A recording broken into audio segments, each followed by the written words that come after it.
ಬೌದ್ಧರೇ, ಜೈನರೇ, ಅಜೀವಿಕರೇ, ನಿರ್ಗ್ರಂಥರೇ ಹಾಗೂ ಚಾತುರ್ವರ್ಣದವರೇ, ನಾನು ಅಂತಃಪುರದ ಆಂತರಿಕ ಕಲಹಗಳಿಂದ ಹಾಗೂ ಯುದ್ಧ ಭೀಕರತೆಗಳಿಂದ ಜರ್ಜರಿತನಾಗಿದ್ದೇನೆ. ನಾನೀಗ ಧರ್ಮಗಳ ತಾಕಲಾಟದಿಂದ ಮುಕ್ತನಾಗಿ ಇನ್ನು ಮುಂದೆ ನಾನು ಬೌದ್ಧ ಧರ್ಮದ ಪರಿಪಾಲಕನಾಗಿರುತ್ತೇನೆ ಹಾಗೂ ಬೌದ್ಧ ಧರ್ಮದ ಪ್ರಸಾರಕ್ಕೆ ನಿಷ್ಠನಾಗಿರುತ್ತೇನೆ. ಅಂತೆಯೇ ಎಲ್ಲ ಧರ್ಮದವರ ಆಶೋತ್ತರಗಳಿಗೆ ಸ್ಪಂದಿಸಿ ಎಲ್ಲರ ಭಾವನೆಗಳನ್ನು ಐಕ್ಯಗೊಳಿಸಿ ಭಾವೈಕ್ಯದೊಂದಿಗೆ ನನ್ನ ರಾಜಧರ್ಮವನ್ನು ಪಾಲಿಸುತ್ತೇನೆಂಬುದು ನನ್ನ ವಚನವಾಗಿದೆ.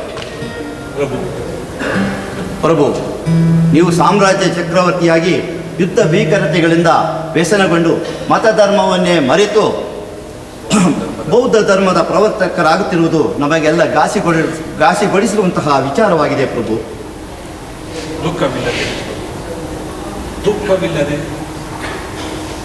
ದುಃಖವಿಲ್ಲದ ಜೀವವಿಲ್ಲ. ಕರುಳು ಸಂಬಂಧ, ಬಂಧು ಸಂಬಂಧ, ಸ್ನೇಹ ಸಂಬಂಧ ವೈಯಕ್ತಿಕ. ದುಃಖಿಸುವುದು ಸೃಷ್ಟಿ ನಿಯಮ. ದುಃಖಕ್ಕಿಂತ ನಮ್ಮ ಕರ್ತವ್ಯವೇ ಮುಖ್ಯ. ಆತ್ಮನಿಂದನೇ ತರವಲ್ಲ. ಚಾತುರ್ವರ್ಣ ಧರ್ಮವನ್ನು ರಕ್ಷಿಸಿ ಸನಾತನ ಧರ್ಮದ ಆಚಾರ ವಿಚಾರಗಳನ್ನು ನಿಷೇಧವನ್ನು ಹಿಂತೆಗೆದುಕೊಂಡು ನಮ್ಮ ಚಾತುರ್ಧರ್ಮವನ್ನು ಉಳಿಸಬೇಕೆಂದು ನನ್ನ ಮನವಿ. ಪ್ರಭು, ನಾನು ನಿಮ್ಮ ತಂದೆಯವರ ಕಾಲದಿಂದಲೂ ಮಂತ್ರಿಯಾಗಿ ಸೇವೆಯಲ್ಲಿದ್ದೇನೆ. ನನ್ನ ಅನುಭವದ ಮಾತೇನೆಂದರೆ, ದೇಶವನ್ನು ಮುನ್ನಡೆಸುವುದು ಎಂದರೆ ಎಲ್ಲವನ್ನು ಹತೋಟಿಯಲ್ಲಿಟ್ಟುಕೊಳ್ಳುವುದು. ಇದಕ್ಕೆ ಚಾತುರ್ವರ್ಣದ ಸಿದ್ಧಾಂತಗಳೇನು ಬೇಕಿಲ್ಲ.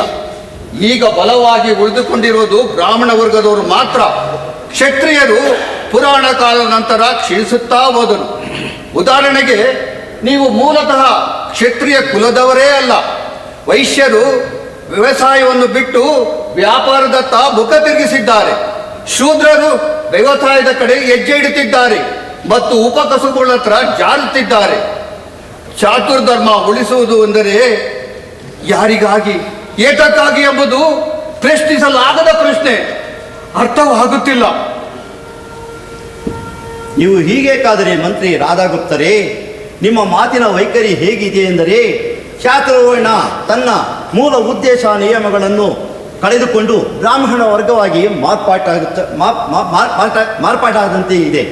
ಒಂದು ವೇಳೆ ಚಾತುರ್ವರ್ಣ ಧರ್ಮ ಅವರ ಭವಿಷ್ಯ ಸರಿ ಎನಿಸಿದರೂ ಒಂದು ಮತಧರ್ಮ, ಮತ ಸಂಸ್ಕೃತಿ ಇದನ್ನು ಕಾಪಾಡಿಕೊಂಡು ಬರಲು ಬ್ರಾಹ್ಮಣ ವರ್ಗವಾದರೂ ಬೇಕಲ್ಲವೇ? ಯಾವ ವರ್ಗದ ರಾಜರಾದರೇನು, ನಮ್ಮದು ಅನುಕೂಲ ಸಿಂಧು ಅಧಿಕಾರ ವರ್ಗ. ಪ್ರಭು, ಬಹುಕಾಲದಿಂದ ಸೇನಾಧಿಕಾರಿಯಾಗಿ ಮುಖ್ಯ ದಂಡಾಧಿಕಾರಿಯಾಗಿದ್ದಾಗಿಂದಲೂ ಎಂದಿಗೂ ಹಿಂಸೆ, ಅಹಿಂಸೆ, ಸಾವು, ನೋವು, ಯುದ್ಧಗಳ ಪರಿಣಾಮಗಳ ಬಗ್ಗೆ ಎಂದೂ ಯೋಚಿಸಿದವನಲ್ಲ. ನನ್ನ ಮಗ ವಜ್ರದೇವ ಯುದ್ಧದಲ್ಲಿ ಸೇನಾ ನಾಯಕರೇ, ಆ ವಿಷಯವನ್ನು ನೆನಪಿಸಬೇಡಿ. ನಾವಿಬ್ಬರು ಆಪ್ತ ಸ್ನೇಹಿತರು. ನಮ್ಮಿಬ್ಬರ ವಿವಾಹ ಒಂದೇ ದಿನ, ಒಂದೇ ಚಪ್ಪರದಡಿಯಲ್ಲಾಯಿತು. ಅಂದಿನಿಂದ ನಾವು ಆಪ್ತ ಸ್ನೇಹಿತರಾಗಿದ್ದೆವು. ಆ ವಿಷಯವನ್ನು ಬಿಡಿ, ನೆನಪಿಸಬೇಡಿ. ಪ್ರಭು, ಅವನು ಮರಣ ಹೊಂದಿದ ದಿನದಿಂದ ಮಾನಸಿಕವಾಗಿ ಧೃತಗೆಟ್ಟಿದ್ದೇನೆ. ಅವನ ಮರಣವು ನನ್ನ ಕುಟುಂಬವನ್ನು ಕಾಡುತ್ತಿದೆ. ಪ್ರಭು, ದಯವಿಟ್ಟು ನನ್ನ ಈ ಸೇನಾದಂಡ ನಾಯಕ ಪಟ್ಟದಿಂದ ಬಿಡುಗಡೆಗೊಳಿಸಿ. ಭಿಕ್ಷು ಎಂಬ ಪದದ ಅರ್ಥ ತಿಳಿದಿದ್ದರೂ ನಾನು ಬೌದ್ಧ ಭಿಕ್ಷುವಾಗಲಿದ್ದೇನೆ. ಪ್ರಭು, ಬೌದ್ಧ ಭಿಕ್ಷುವಾಗಲಿದ್ದೇನೆ. ವಿಶ್ವದಲ್ಲಿ ಬೌದ್ಧ ಧರ್ಮವನ್ನು ಯಾರು ಬೇಕಾದರೂ ಸ್ವೀಕರಿಸಬಹುದು. ಬಡವ, ಬಲ್ಲಿದ, ಮೇಲ್ವರ್ಗ, ಕೆಳವರ್ಗ ಎಂಬ ತಾರತಮ್ಯವಿಲ್ಲ. ಆದರೆ ಬೌದ್ಧ ಧರ್ಮೀಯನಾಗಿ ವರ್ಣಕ್ಕೆ ಅಧಿಕಾರ ಮೋಹ ತಕ್ಕಬೇಕೆಂಬ ಕಕ್ಕುಲತೆ ಇರಲು ಸಾಧ್ಯವೂ ಇಲ್ಲ. ಏಕೆಂದರೆ ಧರ್ಮದಲ್ಲಿ ಶೋಷಣೆಗೆ ಅವಕಾಶವೇ ಇಲ್ಲ. ಮಾನವ ಹಕ್ಕು, ಪ್ರಶ್ನಿಸುವ ಹಕ್ಕು, ವೈಚಾರಿಕತೆಗೆ ಇಲ್ಲಿ ಮುಕ್ತ ಸ್ವಾತಂತ್ರ್ಯವಿದೆ. ಮತ್ತಲ್ಲದೆ ಬೌದ್ಧ ಧರ್ಮವನ್ನು ಸ್ವೀಕರಿಸಲು ಯಾರಿಗೂ ಹೇರುವುದಿಲ್ಲ, ಪ್ರಲೋಭನೆ ಇರುವುದಿಲ್ಲ. ಗಜದೇವರಿಗಷ್ಟೇ ಅಲ್ಲ, ಇನ್ನೂ ಹಲವರಿಗೆ ಭಿಕ್ಷುಪದ ಅರ್ಥ ಗೊಂದಲಕಾರಕವಾಗಿರುವುದು ಹೌದು. ಭಿಕ್ಷುಪದ ಅರ್ಥವೇನೆಂದರೆ ಕೈಯನ್ನು ಬಿಗಿಯಲಿಟ್ಟುಕೊಂಡು, ಕಾಲನ್ನು ಬಿಸಿಯಲಿಟ್ಟುಕೊಂಡು, ಮಾತನ್ನು ಬಿಗಿಯಲಿಟ್ಟುಕೊಂಡು, ಸಂಯಮ ಉಳ್ಳವರಲ್ಲೆಲ್ಲ ಉತ್ತಮನೆನಿಸಿ, ಆಧ್ಯಾತ್ಮದಲ್ಲಿಯೇ ನಿರತನಾಗಿ, ಸಮಹಿತನಾಗಿ, ಒಂಟಿಯಾಗಿ ಸಂತುಷ್ಟನಾಗಿರುವವನನ್ನೇ ಭಿಕ್ಷು ಎಂದು ಕರೆಯುತ್ತಾರೆ. ಉಪಗುಪ್ತರ ಮಾತಿನ ವೈಖರಿ ಹೇಗಿದೆ ಎಂದರೆ, ಚಾತುರ್ವರ್ಣ ಧರ್ಮ ಎಂದರೆ ಶೋಷಣೆಯ ಧರ್ಮವೆಂದು, ಅವೈಚಾರಿಕತೆಯ ಧರ್ಮವೆಂದು ಅರ್ಥವೇ. ಜೈನ ಧರ್ಮ, ಬೌದ್ಧ ಧರ್ಮ ನೆನ್ನೆ ಮನೆಯ ಪೈಶಾಚಿಕ ಧರ್ಮಗಳು. ನಮ್ಮ ಧರ್ಮ ಪರಂಪರೆಯಿಂದ ಬಂದ ಸನಾತನ ಧರ್ಮ. ಅದನ್ನು ಕಾಪಾಡಿಕೊಂಡು ಬರುವುದು ನಮ್ಮ ಕರ್ತವ್ಯವಾಗಿದೆ. ಪೂಜ್ಯರೇ, ನಿಮ್ಮ ವ್ಯಂಗ್ಯಕ್ಕೆ ಉತ್ತರ ಭವಿಷ್ಯದಲ್ಲಿದೆ.